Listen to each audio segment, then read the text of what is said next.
Well, hey, you guys. Hi. Welcome. Hey, Lamar, Hi. how are you? Good. How are you? I'm good. Good to see you again. Good to see you again as well. Are you? Can you guys hear me? Okay. Yes. Yes. Can you hear Let me us? You guys sound amazing. You guys look clear. You sound amazing.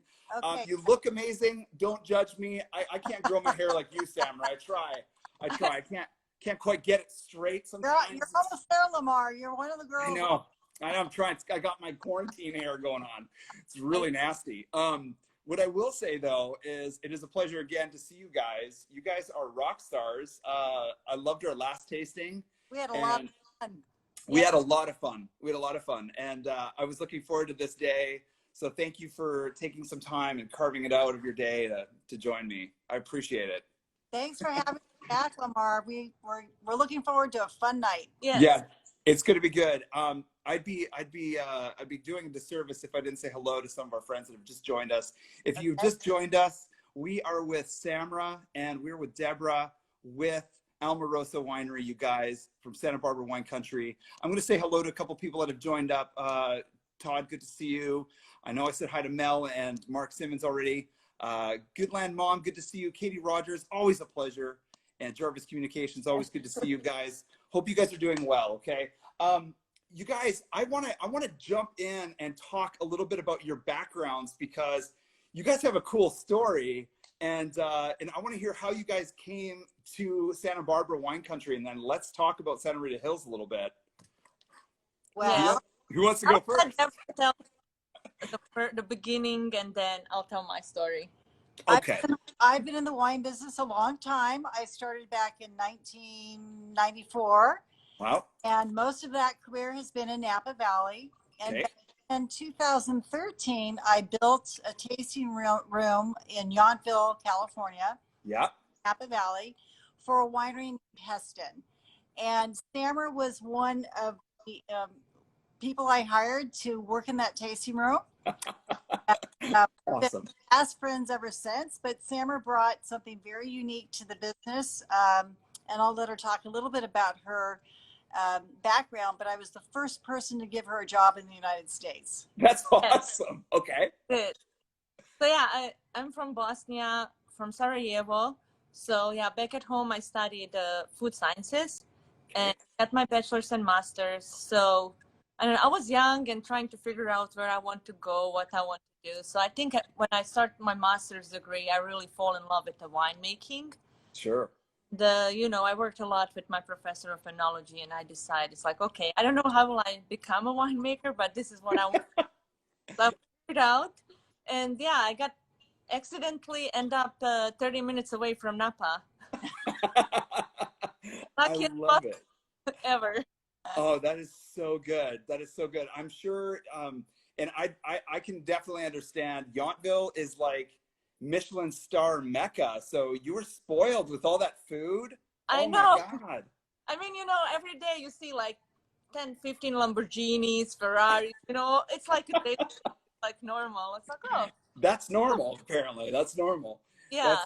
That's all good. I have to ask you, so when you got into the winemaking side of it, were you a little bit nervous? I mean, I would imagine probably being pretty scared to, knowing that there's a lot of science behind it. Was it something that was nerve-wracking to you? Go ahead. You want to do it? Well, I just wanted to say the winery that she joined me at, our winemaker was Thomas Rivers Brown, and he's our most decorated winemaker in the country. Sure. Samra, with her background, had the opportunity to go over to the cellar from the tasting room, and that's kind of where it began for her in the United States. Yes. So that is awesome. Okay.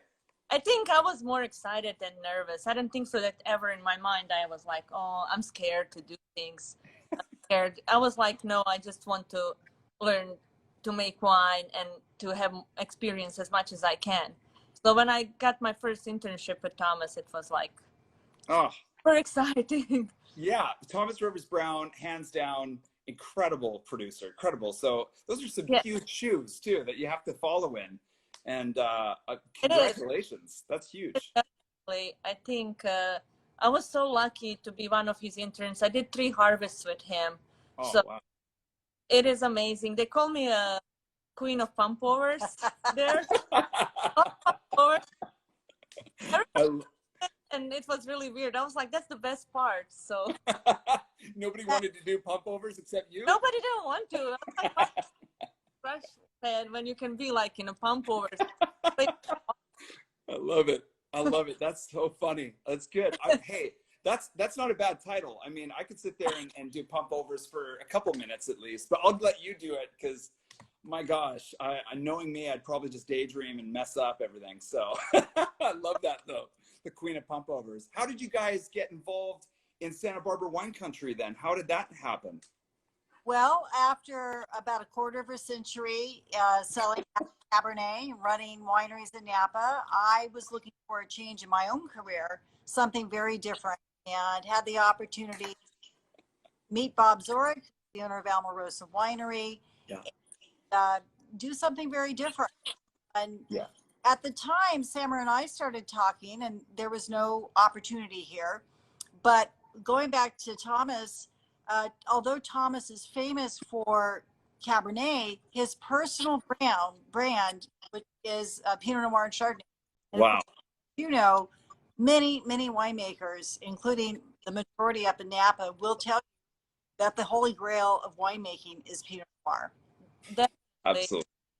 definitely. Also, his assistant winemaker Tim, that I worked with a lot, his favorite varietal was Pinot Noir also.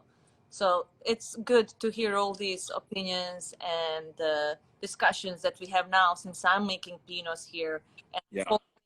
and ask for advice. It's like, hey, what do you do with this? You know, what is your experience with this? So it's really good to have them to support me, help me still. I can't wait to talk about Pinot Noir when we get to it. Spoiler alert, we're going to try a Pinot Noir today.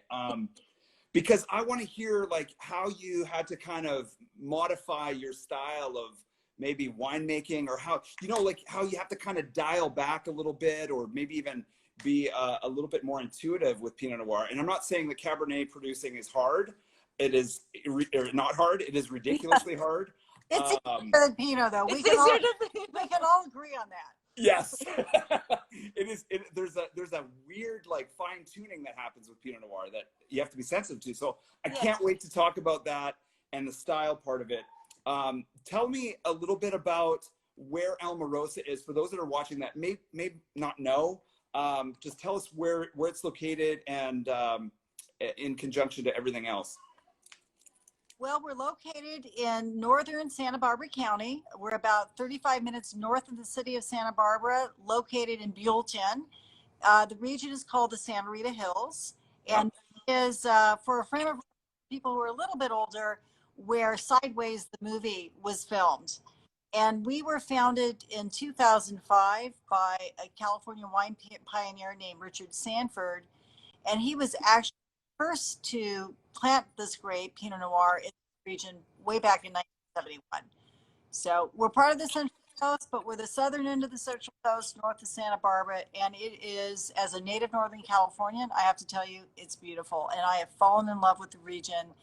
And I keep telling my husband, I think this is where I want to stay, because he's still up north. We go back and forth. That's crazy. Oh my gosh. We're going to have to get in on that sometime soon. Yeah. I want to hear how you do it. That's a whole movie Up waiting north. to happen. So we're going back and forth, on weekends. Crazy. We've both fallen in love with the beauty here. I love it. Yeah. That is awesome. I love it. And you mentioned Richard Sanford, obviously a legend in wine country for sure. When I hear Richard Sanford, you think Michael Benedict, you think, Bob Lindquist, Ken Brown, you think of all of the people that kind of fall in that, Jim Clendenin, like all of those guys. And there was a lot of pioneering that took place.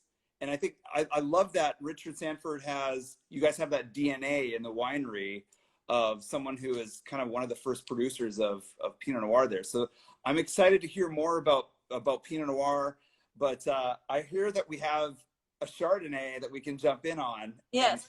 Why don't we do it? Let's just jump in. People let's like start pouring wine. Yes.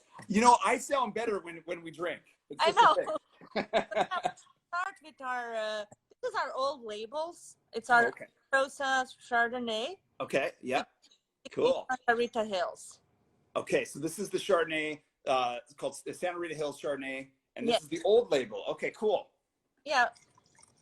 Awesome. So we produce 2 different Chardonnays.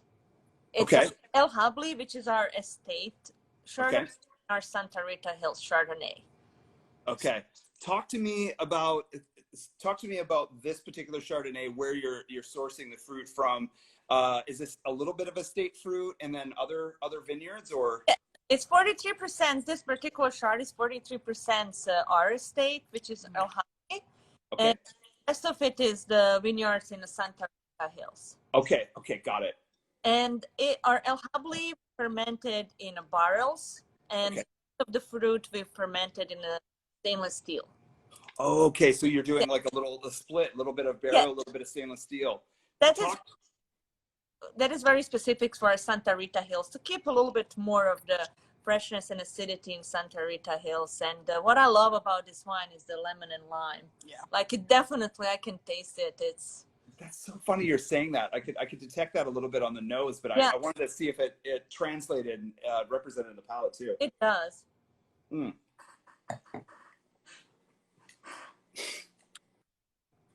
This, you guys have to forgive me. I was never a Chardonnay fan.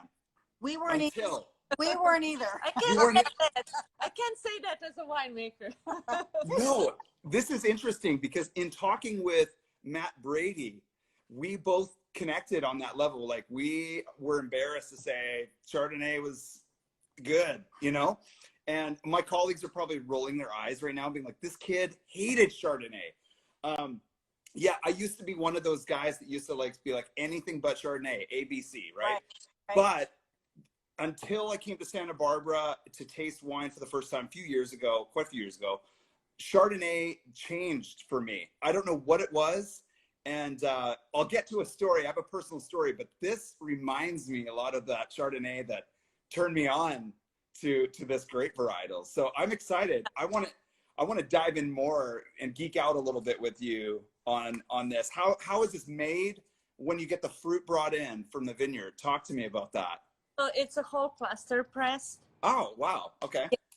So we press, then leave it overnight in a tank, so big residuals go to the bottom, and then rack it in the barrels.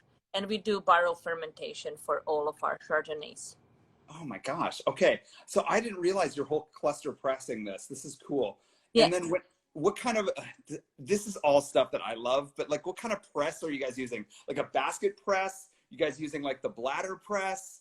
Does it matter? Bladder press? Okay, it's a cool. bladder press. It's very small press. We're very small producers. It's a 2 tons that I can press. So I have few presses per day when it's a harvest. I love it. I love it. We're also building our winery, so we're gonna get the basket press too. So it's gonna be exciting for me to experience truly with our vineyard how they are gonna affect our wines in the future.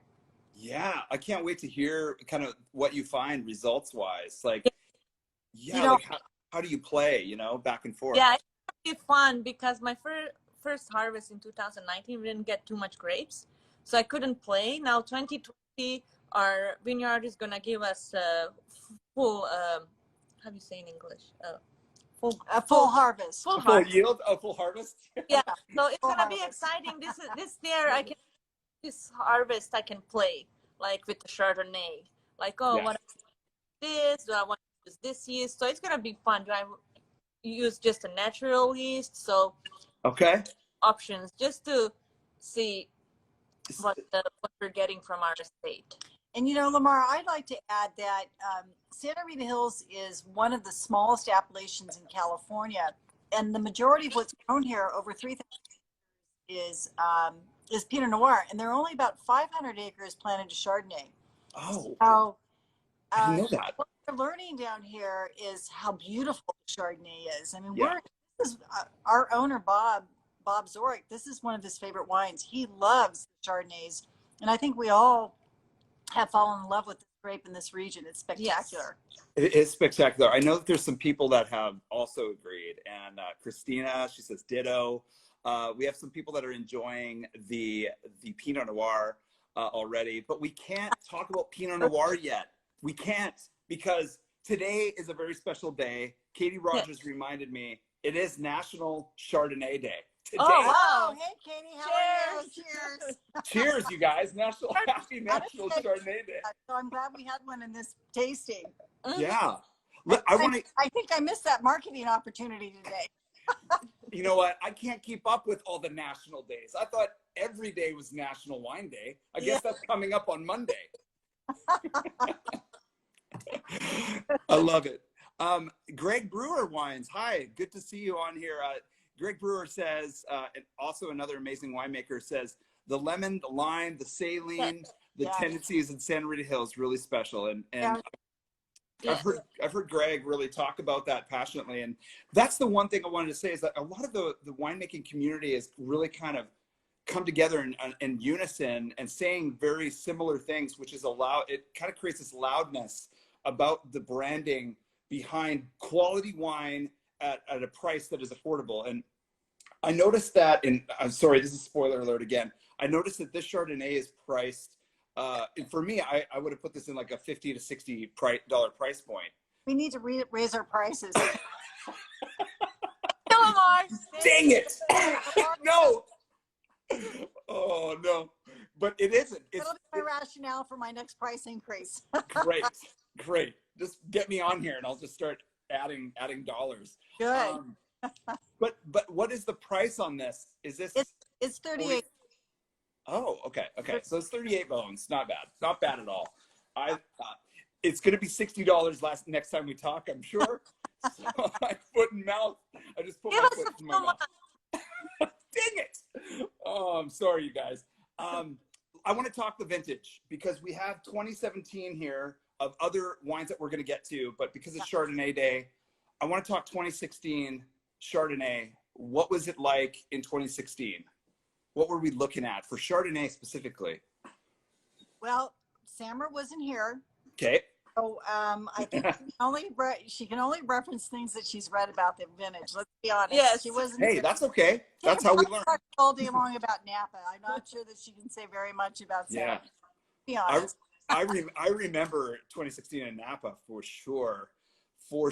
I do remember 2016 in Santa Barbara being a little drier than if I'm not mistaken, a little drier than normal, but with a couple heat spikes in the end. But I wasn't sure, like the 2016 fruit that came in, does the drought, like when it gets like dry, does that affect flavor profiles for you guys? Have you guys noticed that in Chardonnay specifically? Or does heat play a big part in Chardonnay for you? So we did see that they have 2 heat spikes. Okay. And I think that, we can say generally speaking throughout California, the drought started to have an impact on all grapes as it, progressed. And I don't know. I mean, neither one of us was here in 2016. I can say that the drought definitely, as the years progressed, definitely made it more challenging. The fruit we wanted and the harvest we wanted. So, for sure. Yeah, for sure. I know that there were some fires, and I think we've had a couple of people kind of just mention that. 2017, right? Yeah. Oh, yeah. Well, we won't forget those because we were in Northern California. Yeah, it was so bad. Yeah, you guys, the wine industry, it's so weird. Now that I'm thinking about it, we've gone through a lot of crazy stuff, haven't we? It's like it's a crazy world. I remember Trump overs in 2017, and there was fires all over the Napa, all of the hills, and you see these big planes, just it's weird.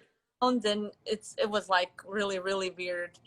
But still keep positive, and we've been like in cellar. It's like, why can't stop us? We're gonna still make wine. So I have a very similar memory to that. I was doing some side work. We were making some wine, and it was in Napa. And I happened to see in the corner of our eye, just like the side of the winery glowing. And I'd look, and it was just like a reflection. And then we'd look out the other side, and the Eastern Hills were all on fire. And we're like, wow, where to go? Lamar, were you in Pope Valley at that point? Is that where no, but that's funny you're saying that. That was up at Somerson where I was. But yeah, I wasn't there working there, but that's where the winery was that we were at. But yeah, up in near Berryessa. Yeah. Yeah, it was crazy. And of course, later that year, there was a big fire here, which we all know famously led to the mudslides in early 18. Right. So, Right. you know. Yeah, so we're excited to hear that, that hasn't happened this year, but we have a fair share of challenges, don't we? But for some reason, we look at these wines, and this is kind of what I get out of all this. So this is kind of my soapbox. But these wines are constantly, year to year, just kick ass. Like they're incredible across the board. 2016, all the 2016s I've tasted in this series, this Taste Through Santa Barbara series, have been solid. Just been like incredibly solid. 2017s, and even some of the library vintages from past Chardonnays, Pinot Noirs, Syrahs, even some of the Cabs and Cab Francs, like from Happy Canyon and what have you. Like they're all solid. And it goes to show you that no matter what's happening in people's lives, winemakers, principals, winery owners, they're still making quality wine despite all of this crazy pressure that's happening from outside. Right. So I love that about where we are in Santa Barbara, that everyone's so community driven that they got to get it done. The wine still has to be pressed. The show must go on. I was and the governor say it's like to shut down the state, and I was texting Deborah. It's like that means I can't go to winery. I have to top my wine. Yeah. Like I can't do that. It's like, I gotta go. Right. We felt lucky that we were declared an exempt industry, so we could continue to care for the vineyard and the wines in the winery. Yes. And I got to go to my office every day. So we're very glad, to be honest with you. Well, I'm glad that you guys are safe, and I wanted to not to totally do a big flip here, but this Chardonnay, and again, we're talking about Chardonnay a little bit, but I wanted to talk a little bit about something that maybe catch you guys off guard a little bit. This style of Chardonnay, for me personally, it played a big role. Like we talked about earlier, I was a big musician, going through a wine career, a career change from music to wine, and a very close mentor friend of mine turned me on to this style of Chardonnay. And honestly, we would do these things where he would text me, he would, check in with me and say, this is the Chardonnay, you got to try this. And I'd go try it. And we do a little kind of like a mental check-in, like a mental health check-in. Because it was kind of depressing going from like a different career to another career. Because it was super scary. And honestly, I was going through some serious stuff. And I had that cool check-in with him. And I know it sounds like a stretch, but sometimes you have these memories that kind of pop up and senses kind of play a part in that. And that figginess in this particular Chardonnay just kind of reminds me of the Chardonnays that we used to talk about. And it reminded me of that mental health check. And then that's when I wanted to ask you guys about this, because mental health is kind of a big deal for you guys right now. And I wanted to understand kind of where that came from and what the impetus is there.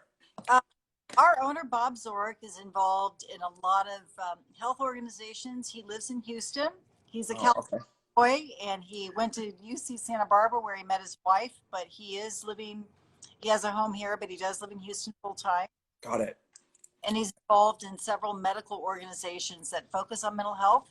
There's family members who suffer from mental health.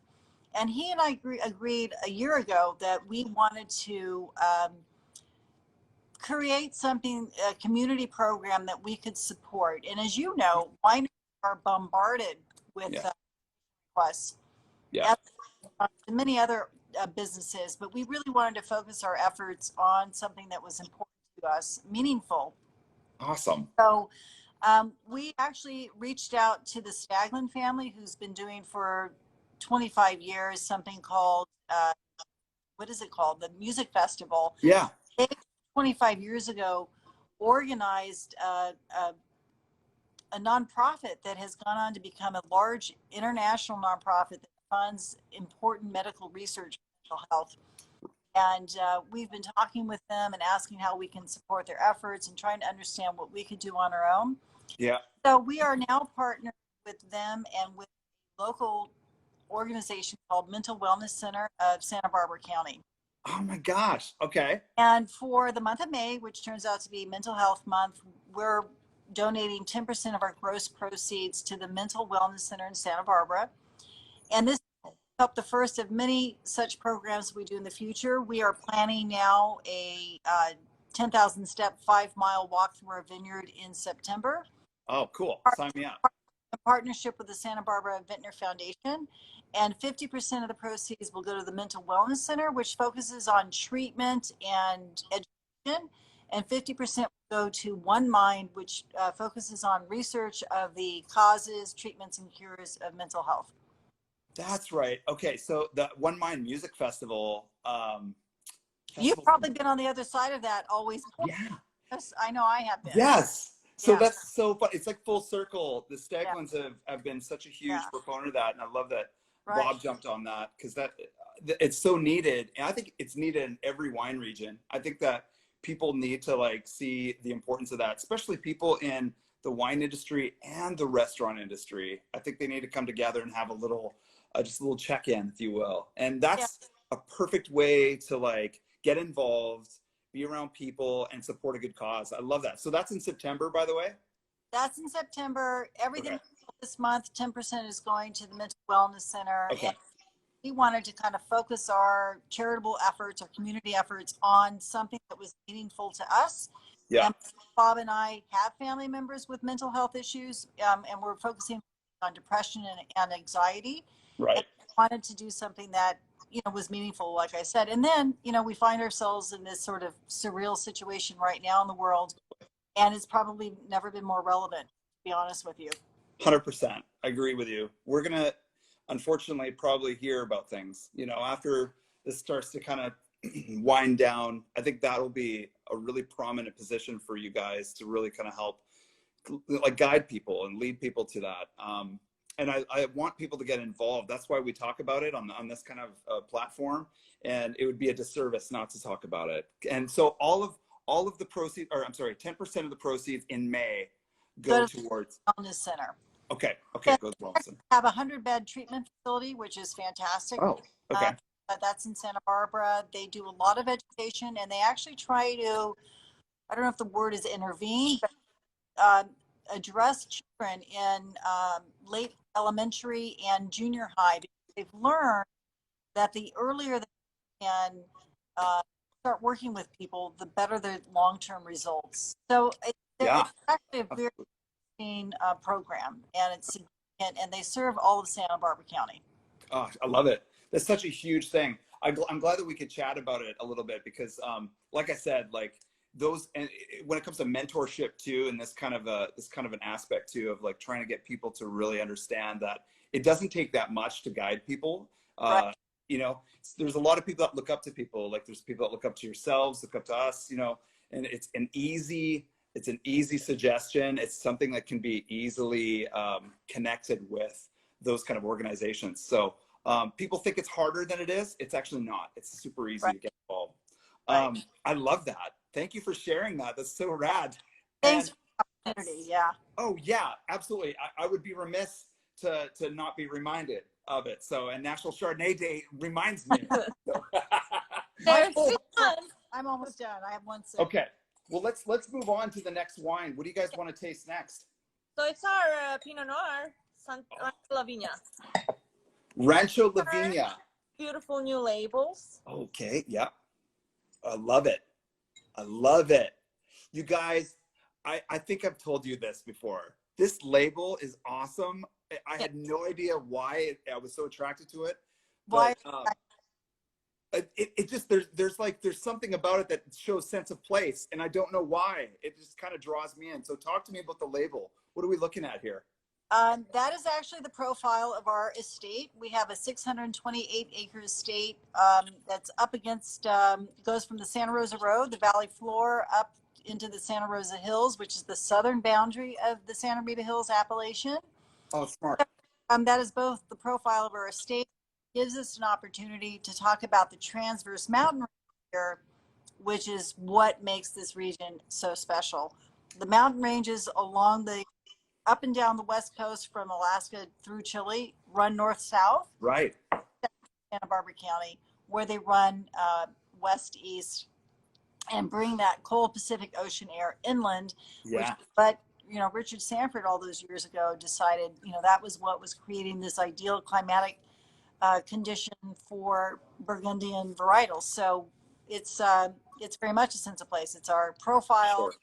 State Cool. allows us to tell that particular story, which is important to why we're here. It's awesome. It on the label. It drew me in for some reason. It was very, very telling. So let's talk about this Pinot and the style that Rancho La Viña offers fruit wise. Like, what are we looking at here? Yeah, so first of all, I have to say, like, when I fermented it, and also Rancho La Viña color, I loved it. I really got to really good, like when I was fermenting it, it gave me this purple foam. I was like so happy about it. It's like, oh my God. Yes. So yeah, that's the first thing like I noticed specifically about this vineyard is just the beautiful color. The color. Yes. So it's interesting. We make 5 designated vineyard designated Pinot Noirs. So it's really interesting to work. You guys make five different single vineyards. 2019, we did R.L. Hubley, which is our estate. Okay. Rancho La Viña, La Encantada, Benchrock, and Radian. Okay. So I'm really lucky to experience my first harvest being in Santa Rita Hills. There are all of those vineyards, and I learned so much, and I fall in love with all of them. And I love how all of them are so unique. And I believe our Pinot are what we try to achieve is the expression of terroir or vineyard. That's so cool. So when you bring this vineyard or these grapes in from the vineyard, you notice the color. Talk to me about like the flavor profile on this. Is this going to be something that is more like, is it highly acidic? Is it more robust? Is it kind of tame? Is it muted? What are we looking at? I would say it has a little bit of robust notes. I did notice a lot of like dark fruits in it, and and it definitely has a little bit of spiciness to it. It's very spicy.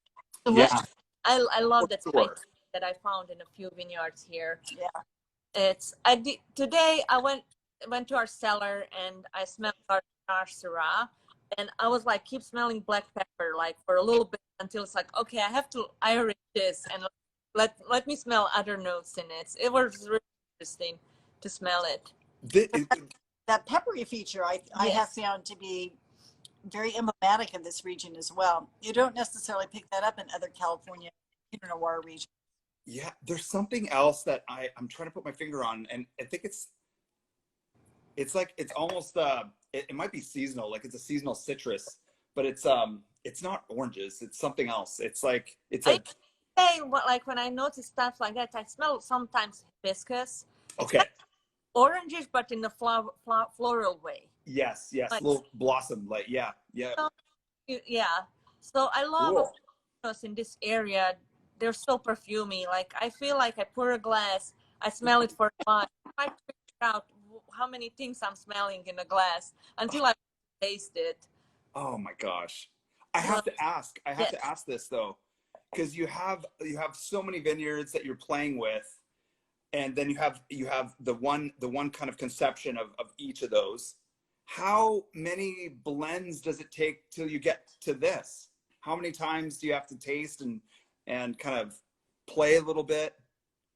Yeah, I go through the barrels, and then I don't know, every few weeks, every time I stop, I go and taste and see how they're developing. And kind of mark few of them, and next time when I go back, I find few of them and decide what I want to achieve from each vineyard. I'm also in 19, I'm learning my vineyards, so I'm learning how much oak I want to add to each vineyard. Okay. So, and which oak I want to use, which cooperage I want for each of our vineyards, and so I go in a cellar, so try to. Just go taste and figuring out, okay, what I want in my Santa Rita Hills and what I want in each vineyard. So I want to ask a semi-serious but not serious question. I saw a picture of you, Samra, climbing up onto some barrels.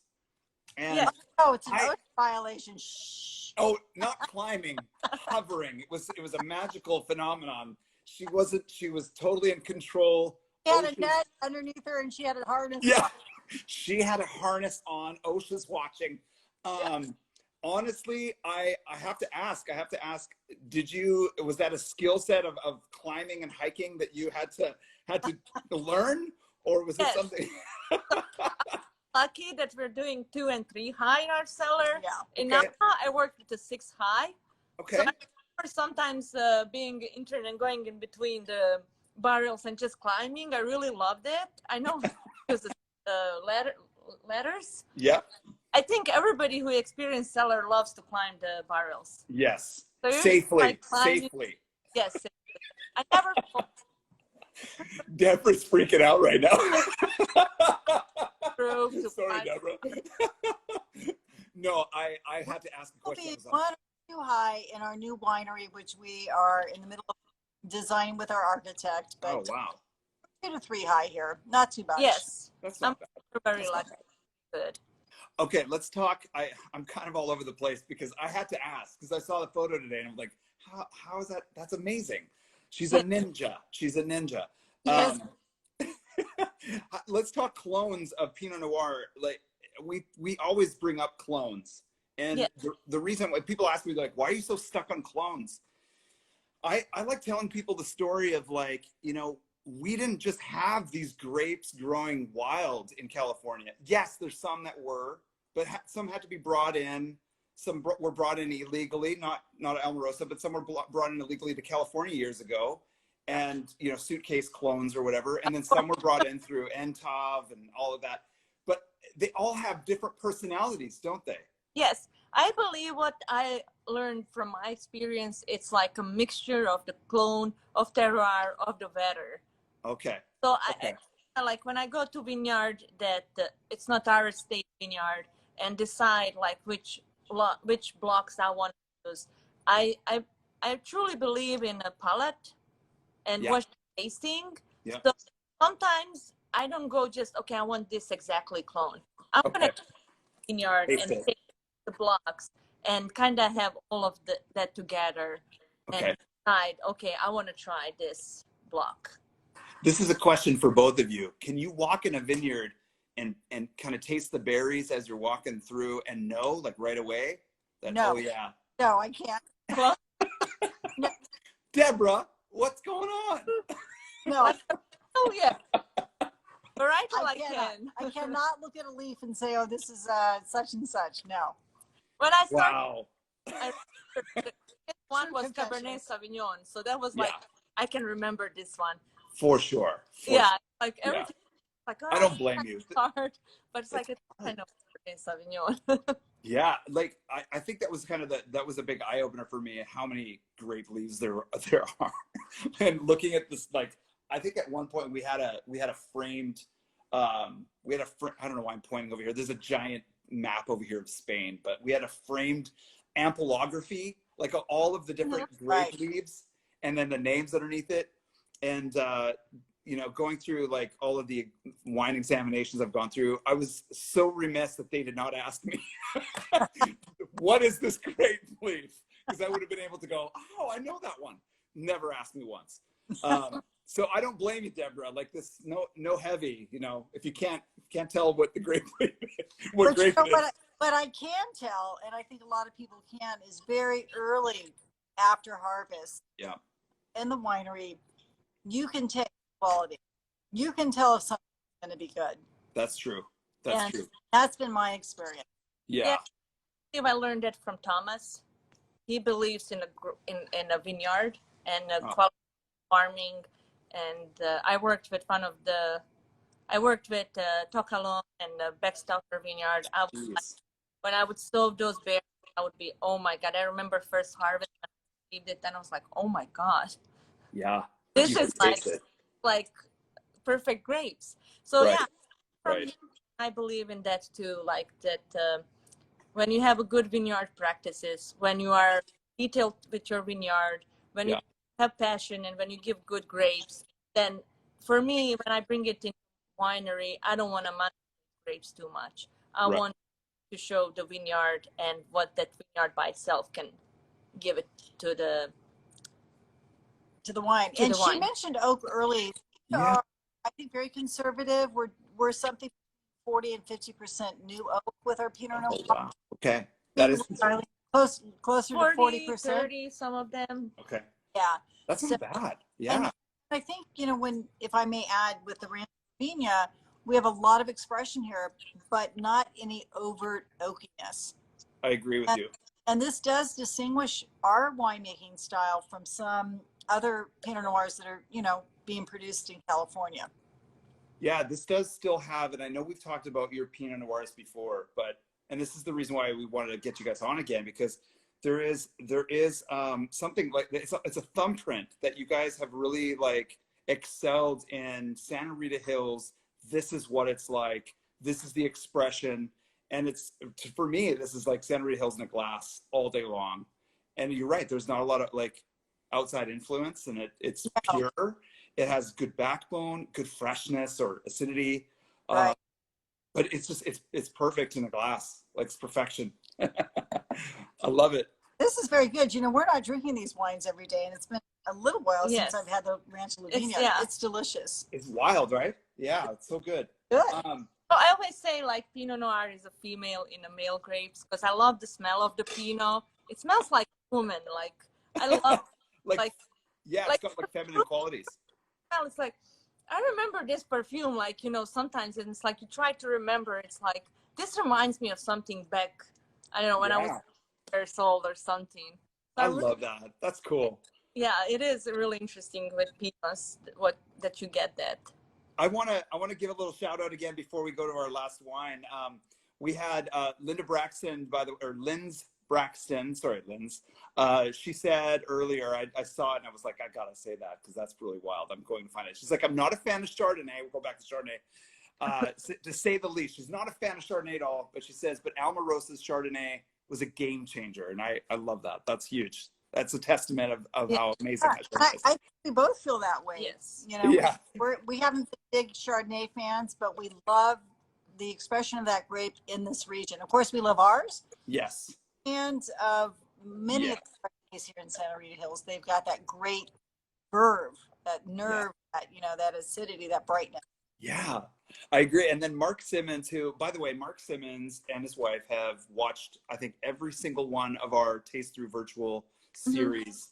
And he's on here today, but he has something to admit. And Mark, forgive me for putting you on the spot, but he does say he's being a traitor today, and he's drinking Pat's and Hall Alder Spring Chardonnay 2015. Ann Hall and Don Patz. Yeah, well, good for you. Great. We're not going to hold it against them because that 2015 is good. I like that wine. So. Absolutely. And then this is interesting. Goodland Mom says that she's drinking the 2016 Barrel Select Pinot Noir. It's down to the last bottle. Oh, well, we have a couple of cases left of that. It is a beautiful wine. Really beautiful. Perfect. Before we jump into this last wine, there was a question by RP Construction. They want to know, what varietal will you be replanting the front vineyard block to? Well, we have a few options. One of the options is a little bit of Pinot Blanc. What? Yes. Wait, is this public? Have you guys talked about this before? No, we haven't, because we haven't decided. We haven't decided. Don't but hold us to it. It's just one of the options. Okay. And then we're still thinking. It's a lot of ideas. Maybe Sauvignon Blanc, but also maybe something from Croatia. Yes. Oh, this Bob is Zork, good. our owner, is Croatian. Samra's Bosnian, and they've got some beautiful Varietals, white wine varietals. What are we thinking? If it's not going to be Pinot Blanc, give me another varietal. I just want to go to the press with this. No, don't. No. We have a lot of Pierce's disease pressure in that region. So we have some rivers, we have a creek on one end and the river on the other. So we need to do a little bit of be mindful. Yes. Before we make that decision. But Totally. to do whatever we wanted, it would be Sauvignon Blanc and something from a white wine varietal from her part of the world. Yes. I love it. Do you have a favorite from your homeland? Yeah, I'm gonna pronounce it. You won't understand, but yeah. I want to hear it. A lot of consonants and an accent aigu. There are like no vowels in the word. No. it's called it's a white wine varietal back at home. It's specific for Bosnia and Herzegovina. We grow it in the southern part of country, and it's called Žilavka. Žilavka. Yes. JJXL. No, it's It's No, no. Can't pronounce it. Žilavka. And what does it taste like? I would say it reminds me, this region white wines reminds me of back at home white wines. Okay. So it definitely has acidity and brightness and minerality. It grows also in the rocks. Oh, okay. It's very rocky, and it's influenced by Adriatic Sea. So you get that saltiness that I find in wines here. So awesome. when I moved here and I tasted in our rosé a little bit of that saltiness, and I'm tasting sometimes in our wines, it really brings me home back and kind of makes me sick, and it's like at the same time like happy. It's like, oh, this is yeah. So it's really good to make wines similar back at home. We got to get. We are doing a field trip, the two of us and our viticulturalists next summer, because we can't do it this summer, to Croatia and Bosnia to, for research purposes. Of course. Yes, of course. I love that. That story is awesome. If you do plant something like that, please tell me. Even if you do plant Pinot Blanc, tell me. I want to be there. I'll even help. I'll sign a waiver. I'll help. I love planting vineyards. It's a lot of fun. It's hard work. For extra help.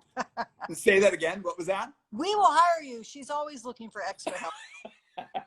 Yeah, I'm really teachable, and I work really well with others for the most part. What do you guys want to taste at the very end here? This is our Syrah, we have our Syrah. All right.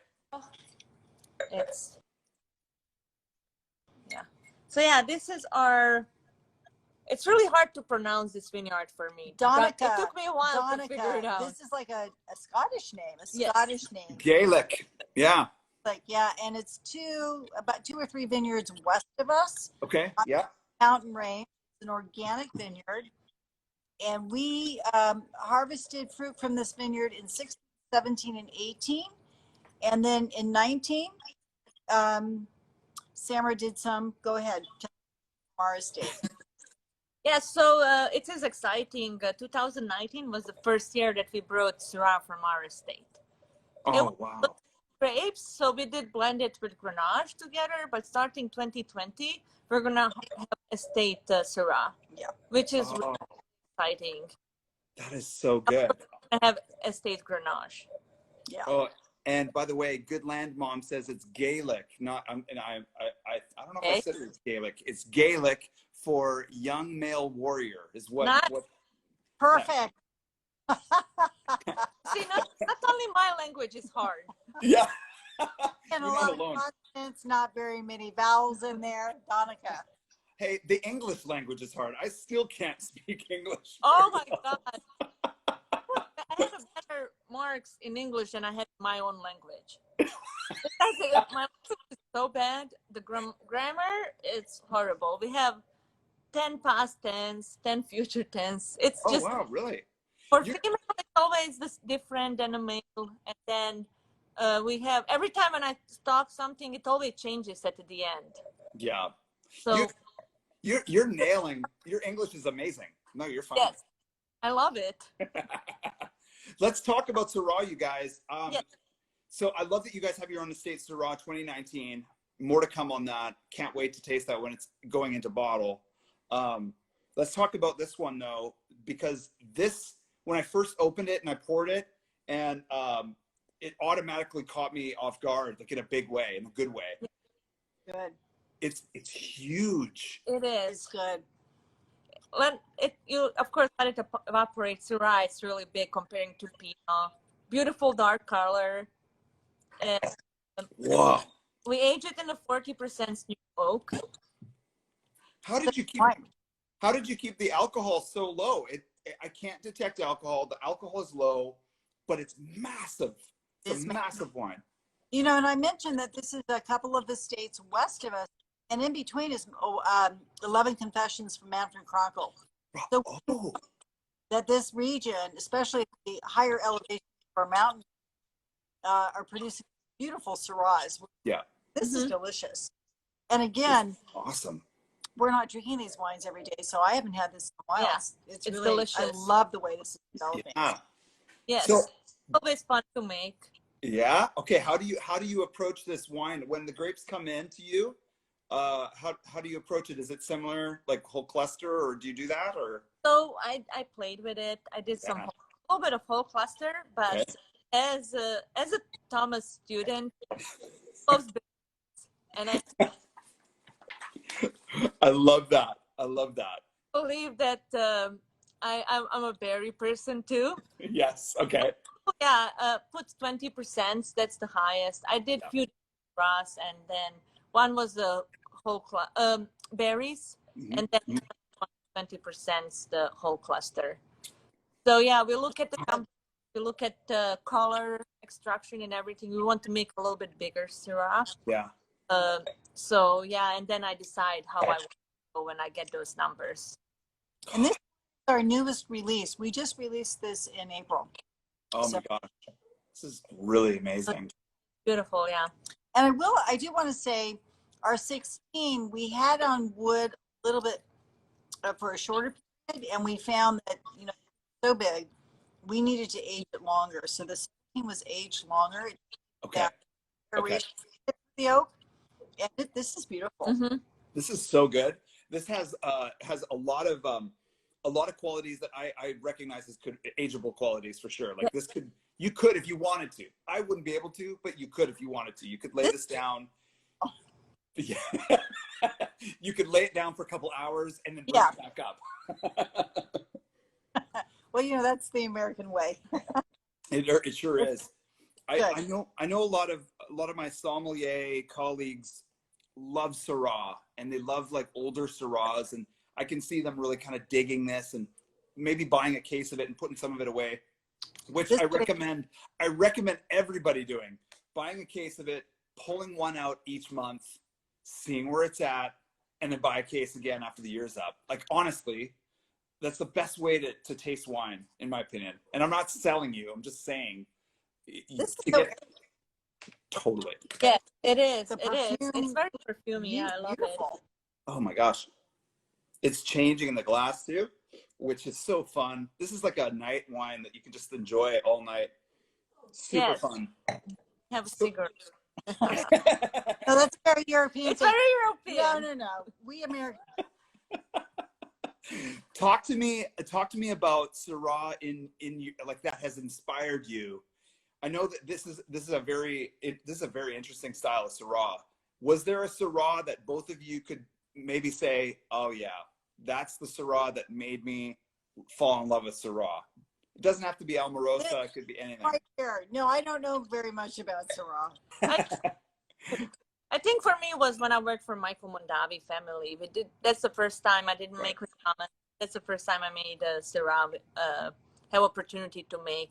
So I think from a wine point, it's a little bit different. It's a little bit more challenging grapes. Yeah. Than Sauvignon. So it was like a good experience and learning. And I think I like harder things here. So I love more challenging grapes and to figure them out. It's like, okay. So that's when I fall in love with the Syrah as a varietal. Great answer. It is beautiful. Yes.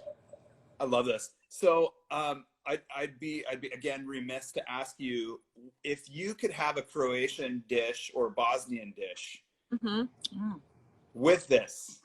Lamb, of course. Yes, so perfumey, so yes, aromatic. this is so I think good beautiful seasoned with lamb. Okay. Would be delicious with it. We eat a lot of lamb back at home. with rosemary and delicious. Oh yeah, you guys are making me hungry. Cooking lamb tonight, so I'm bringing this bottle to No, my no, Wait, you're doing lamb? we're gonna fight over the my bottle. husband is cooking lamb. With lamb, so Lamb is easy. thank you for idea. Some Not garlic, fair. rosemary, throw it in the oven. It's That easy. sounds so good. You guys got to stop. I'm so hungry now. One of the- actually, Lamb, yes. good. You guys have been incredibly gracious. I love tasting wine with you. I wish I could do it all night because we could do it all night. Because But we'd have to eat lamb. We'd have to, we'd have to get food when brought you're in. allowed to come back up, we'd love to have you over, Lamar. We've had some dinners out at our ranch house at the estate, and this is a sincere invitation. Oh Yes. my gosh. Well, thank you so much. That means a lot. I will take you up on that for sure. You know what comes next? We'd like to talk about how to get your wines. I want to know how to reach you guys. What's the best way to reach your wine? So you can reach us via our website is probably the easiest for most people, almarosawinery.com. We are open every day from 12 to 5, Monday, Tuesday, Wednesday, 12 to 6, Thursday, Friday, Saturday. I guess it's Sunday, Monday, Tuesday, Wednesday, 12 to 5. Okay. Thursday, Friday, Saturday, 12 to 6. We're doing currently curbside delivery. And you can also phone us at, what is our number? 691-9395. Okay. And, you know, we're here. We're happy to work with everybody. And you mentioned at the very beginning some stages of opening. Yeah. At this juncture, opening in stage 2 is pretty complicated because a winery has to become a restaurant. And I don't see us With food. Yeah. It's going to be complicated for a while. It's complicated. The key is to be safe, right? And to make sure the employees are safe, you guys are safe, and that obviously the consumers are safe. So that is the main point. So I know there's a lot of hype about people wanting to open up right away. So, but we want to be respectful and make sure it's not open too early. But I love you guys. You guys are amazing. I want to know, and we've been talking about staying safe, and we've been anticipating this reopening, and everybody's really excited and building anticipation. But when this all does kind of blow away and we all do feel safer and comfortable to get back together again, and you guys can each answer separately, who are the people that you want to toast in person with? It's my family back at home. Yeah, I was supposed to go in July, but I needed to cancel. So I hope next July. And of course with Deborah and our viticulturist Mike, I hope they will be part with my family so we can talk better. And I'm going to bring my first Pinot that I did. The first bottle I'm going to take off from the bottling line, and it's going back home. Oh, I love that. Yeah. I love that. I love that story. That's going to be so cool. Well, we're going to be celebrating with you when you do get to do that. Yes. And I wish I could be there to like film it, because that would be so rad. This is so interesting. Our vineyard manager, Mike, managing Anderson. also Peak Ranch, and he met with the owner of Peak, and then owner of Peak starts to asking people who wants to join us. It's a field trip. It's a big field trip.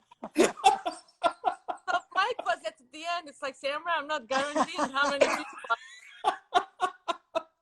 I love it. Well, if he actually rents the villa, I'm okay with that. Yeah. We love some Peak Ranch, by the way. We have a couple bottles behind me that are empty. But I have to ask you, Deborah, I mean, who are the people that you would toast? I have seen almost everybody in my family except my mom and up in Oregon. So my husband and I, we've raised 6 kids. We've seen all of them. But I haven't seen my mom. And so I miss her the most. Oh, that's awesome that you would be. I know that the family thing just kind of breaks my heart. I have family too that I would love to toast with. It's a similar situation. We all have people that we think of. Yes. And we don't want to do it too early. We want to make sure it's the right time. And I definitely want to toast you guys, as I think you guys are in my top 20 for sure that I want to toast. We love taking it with you. Thank you so much for inviting us back. Yes, and my pleasure. Everybody for watching us. Oh yes, this was awesome to have everybody on here. And honestly, we're gonna kind of go through the questions after I watch it again, and I'll have to reach out to them separately. But we'll make sure you guys get a little copy of this video, and we'll have a lot of fun with it. That'd be great. Yes. All right, you guys. Cheers, you guys. Cheers. Have a great night. Everyone. Happy National Chardonnay Day. Yeah, happy National.